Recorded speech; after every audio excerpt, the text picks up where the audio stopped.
In 1863, the vineyards of southern France. The leaves still looked healthy while the roots were already dying. Within a few decades, France would lose almost 2.5 million hectares of vines.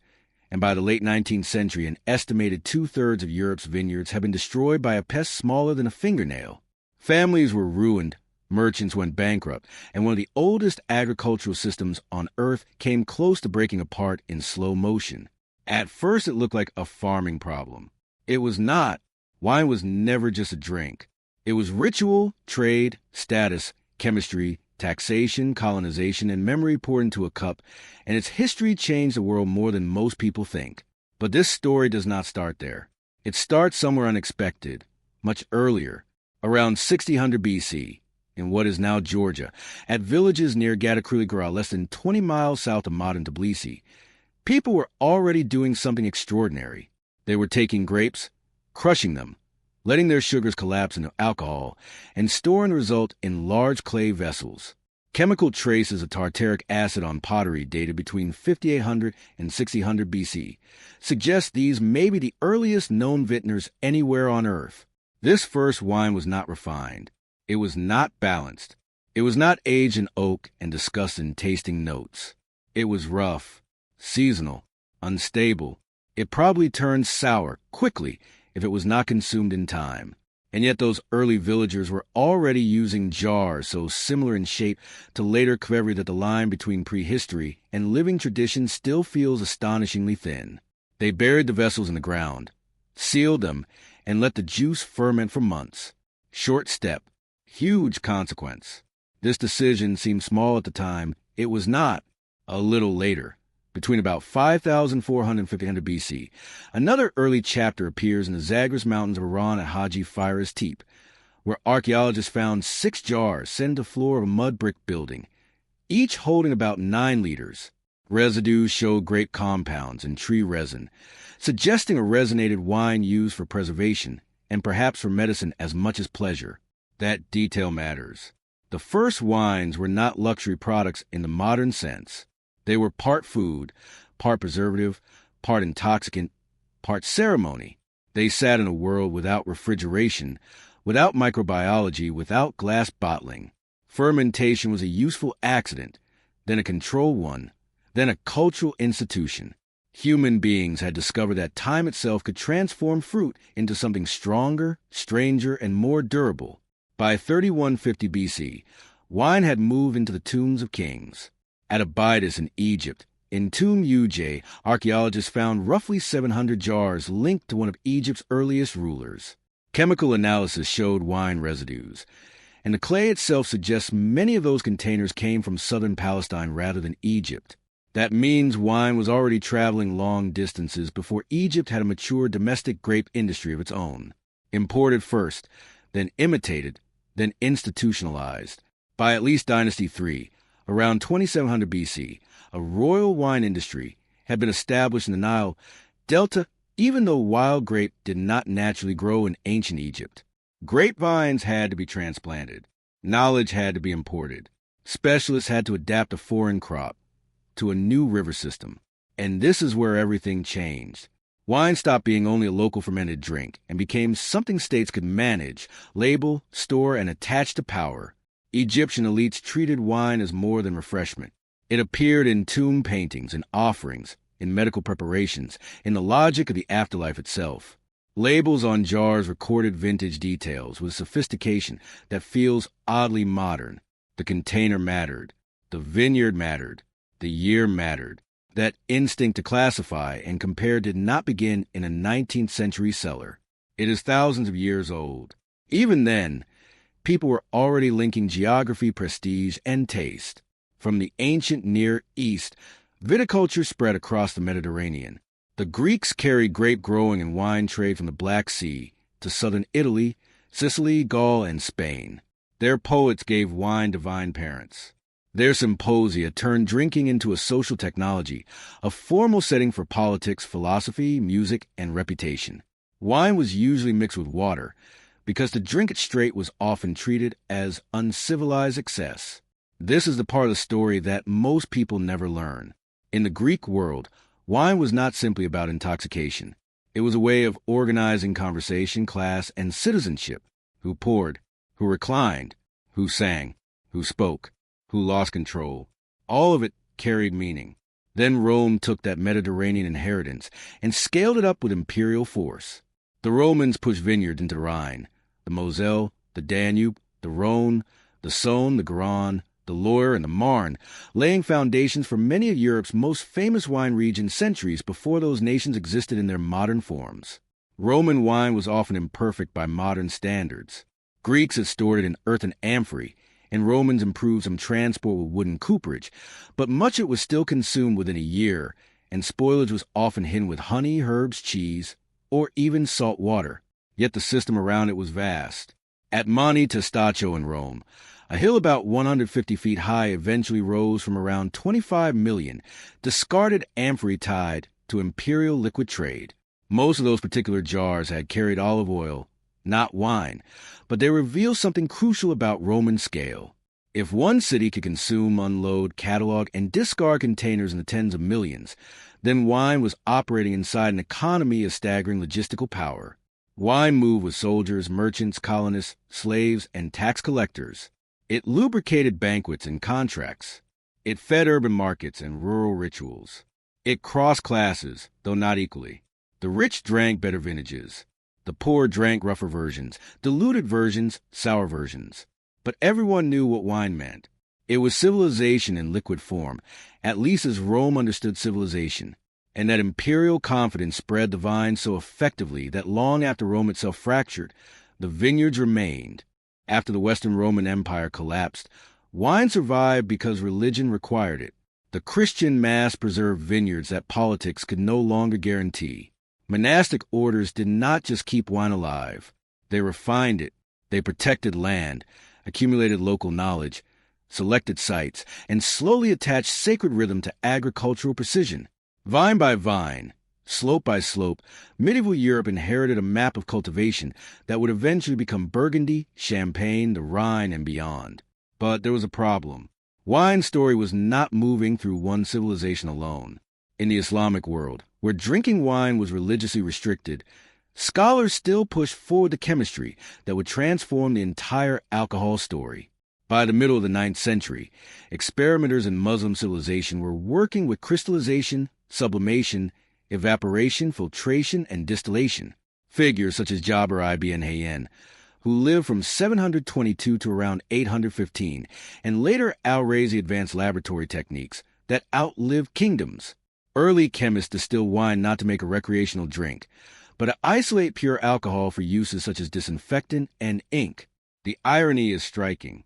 A civilization that often forbade wine as beverage helped develop methods that would later reshape medicine, chemistry, perfumery, and the global spirits industry. This decision seemed small at the time. It was not. Then came the age of oceanic empire. After the voyages of Columbus, vines crossed the Atlantic and then the Pacific world in the baggage of conquest. Spanish missionaries took viticulture to Chile and Argentina in the mid-16th century, and later to Baja California in the 18th. Dutch settlers brought European grapes to South Africa as early as 1654. British settlers planted them in Australia and New Zealand in the early 19th century. Wine traveled with church ritual, but also with land seizure, labor coercion, and imperial trade routes. The grapevine was not innocent. It followed Muscat's maps and maritime monopolies. Madeira shows that more clearly than almost anywhere. The island, about 735 square kilometers in the Atlantic, was taken into the Portuguese imperial system after 1419. Sugar cane and vines were planted early, and when Madeira was first colonized, the land was worked by slaves, most of them from Africa. Slavery there persisted until 1775. Hold on to that date. In 1665, an English ordinance banning exports of European goods to English colonies exempted Madeira, giving its merchants a powerful advantage in Atlantic trade. By 1680, there were almost 30 shippers on the island. By 1780, there were records of more than 70 British shippers. Wine casks left for Brazil, the Caribbean, and North America. Some took the tropical heat in ship holds, returned altered, and became the famous Vinho de Rota, the round-trip wine. That journey improved the product. It also tied the drink to empire so tightly that it is impossible to separate the flavor from a route. And here's the darker truth. The same Atlantic system that made Madeira fashionable was built on forced labor, feudal landholding, and colonial extraction. This is the part that should make you angry. In the 18th century, people in North America toasted liberty with Madeira, while that wine came out of a world that had relied on enslaved African labor until 1775 and on unequal tenant systems long after. The glass looked elegant. The system behind it was not. Even the famous claim that the Declaration of Independence was toasted with Madeira carries that bitter aftertaste. Freedom in one hand, empire in the other. If you're finding this interesting, hit subscribe. We cover stories like this every week, and you will not want to miss what comes next. By the 17th century, another change was underway in Europe itself. Mass-produced glass bottles and cork stoppers began to replace the older logic of immediate consumption. For most of history, wine was made to be drunk young because storage was unreliable. Bottles changed that. Suddenly certain wines could age for years, then decades. Flavor was no longer only fermented fruit. It was time, trapped and sold. And this is where everything changed. A drink once tied mainly to harvest cycles could become an investment, a collectible, even a financial asset. Science then moved in. In the mid-19th century, Louis Pasteur and others explained fermentation and identified the yeast that drove it. He also identified bacteria that spoiled wine and developed the heating process later called pasteurization. That sounds technical. It was revolutionary.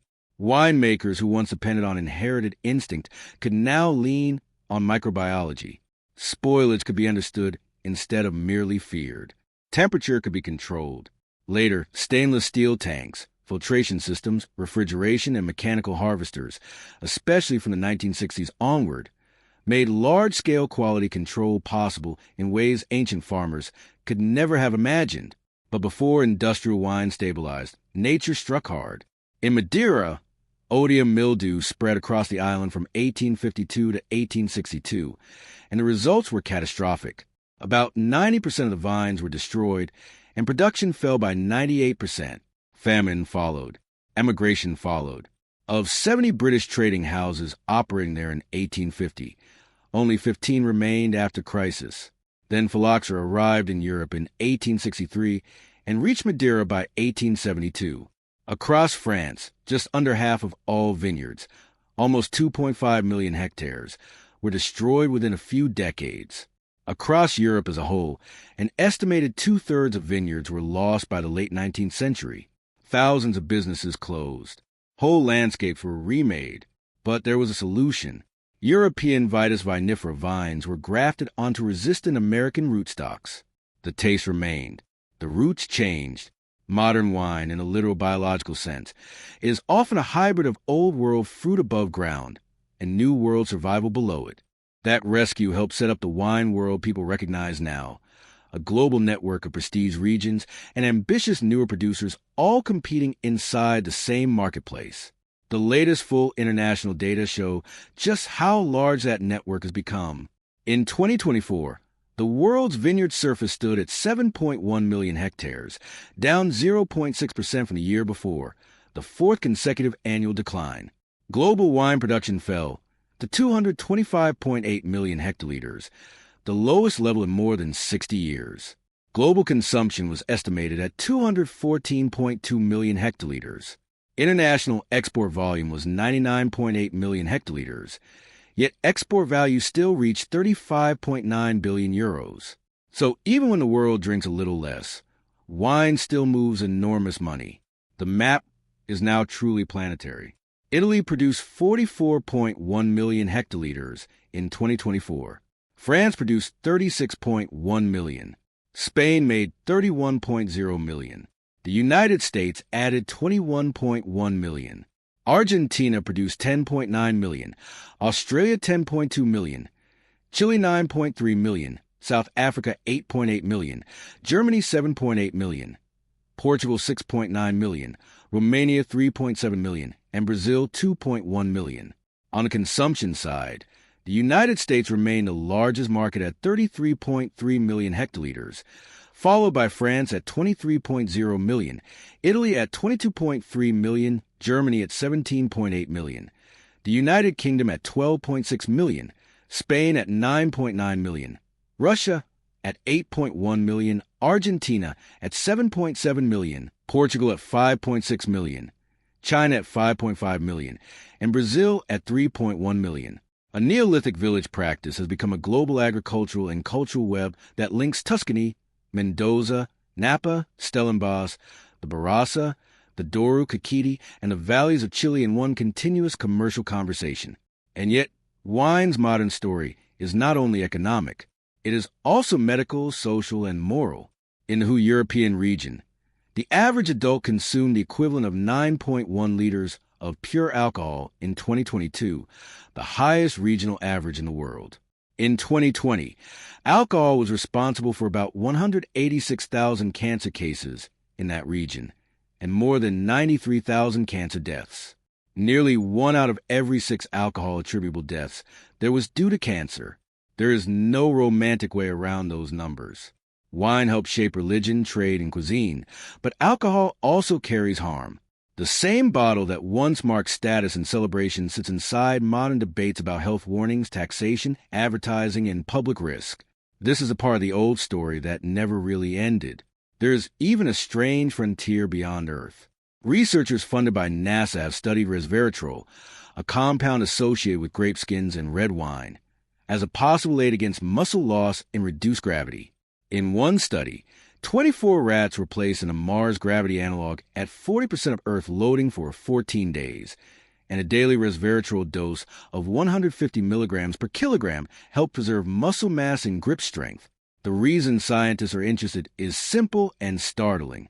After just 3 weeks in space, the human soleus muscle can shrink by roughly 1/3.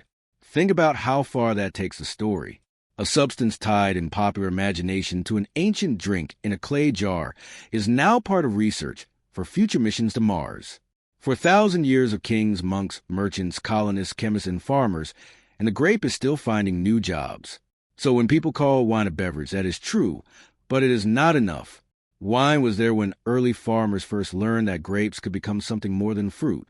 It was there in Egyptian tombs, in Greek symposia, in Roman expansion, in monastery cellars, in Islamic laboratories, in Atlantic shipping lanes, in colonial settlements, in scientific revolutions, and in modern trade statistics measured in hundreds of millions of hectoliters. It was there when empires rose. It was there when religions formalized ritual. It was there when colonies spread. It was there when pests shattered economies. And it was there when science rebuilt what nature had destroyed. Go back to that opening image in 1863, to the French vine that looked alive above ground while death moved invisibly through the roots below. That is wine's history in miniature. What appears to be just a drink is usually the visible part of something much deeper.